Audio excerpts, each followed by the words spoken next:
Here are solutions to homework set number 1 for ECE 476-676 Advanced Embedded Systems. This homework set is just getting you familiar with Thonny. Thonny and Python are very much like MATLAB. In Python, once you get it booted up, you've got the script window and command window, what they call shell in Thonny. Here you can type in functions like a equals 2, try to get a equals 2, b equals 3, c is a plus b. So c is very much like MATLAB.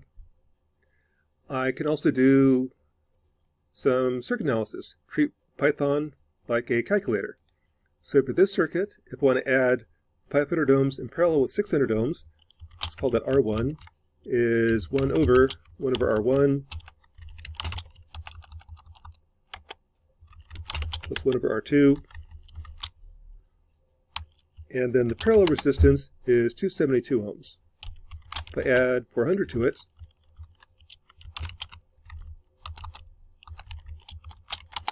I get 672 ohms. In parallel with the 100, R3 is 1 over R1 plus 1 over R2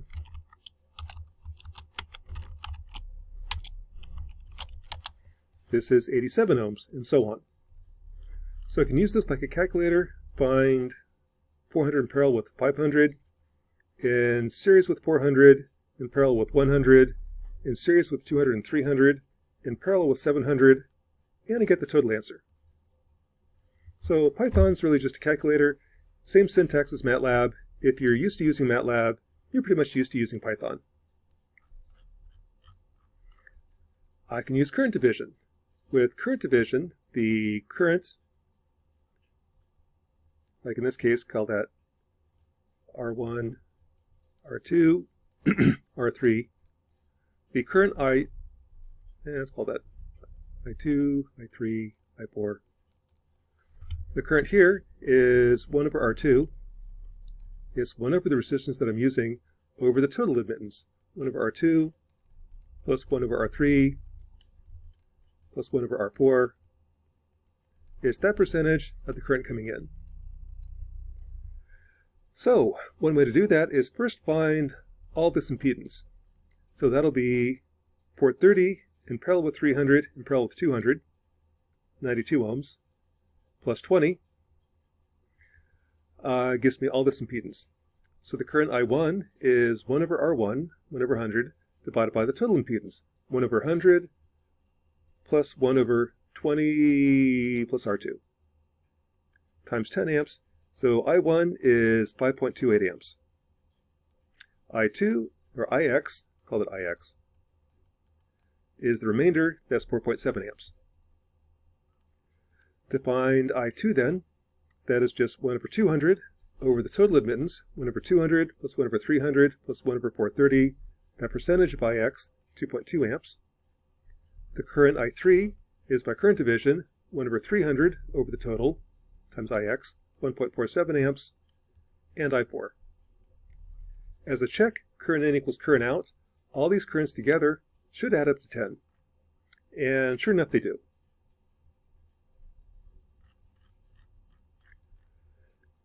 Problem 3 is use Thonny as a calculator to find the voltages. Now, one approach, I'm going to use voltage division. If I knew V2, I could find V3 using voltage division.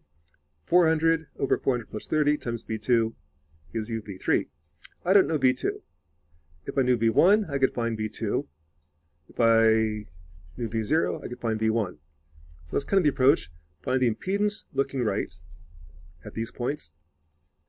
Looking right at this point, that's just 400 ohms. That's easy. At this point, it's 200 in parallel with 300 in parallel with 430. This is 93 ohms. At this point, looking right, it is 100 in parallel with 93 plus 20, 53 ohms.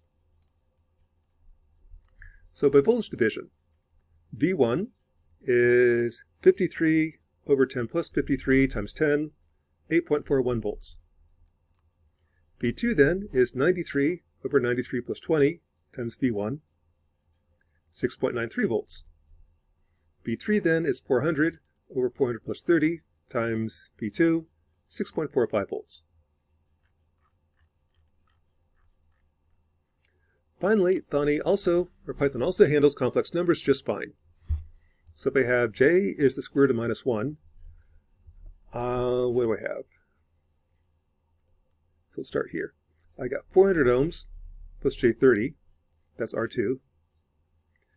At this point, the impedance looking right is minus J200 in parallel with 300 in parallel with 400 minus J30. So that would be 1 over R1 plus 1 over R2 plus 1 over R3. That is this impedance, 102 minus J84. At this point looking right, I add 20 to it, 122 minus J84. At this point looking right, it's 100 in parallel with that.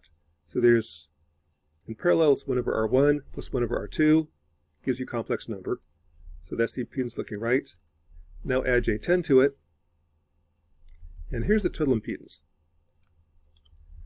So for this homework set, kind of the point is that Python programs pretty much just like MATLAB.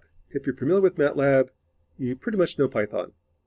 Just like MATLAB, Python can handle real numbers, complex numbers, addition, subtraction, multiplication, division, stuff like that. So not a huge difference if you're used to MATLAB. And that's homework set number 1 for 476, 676.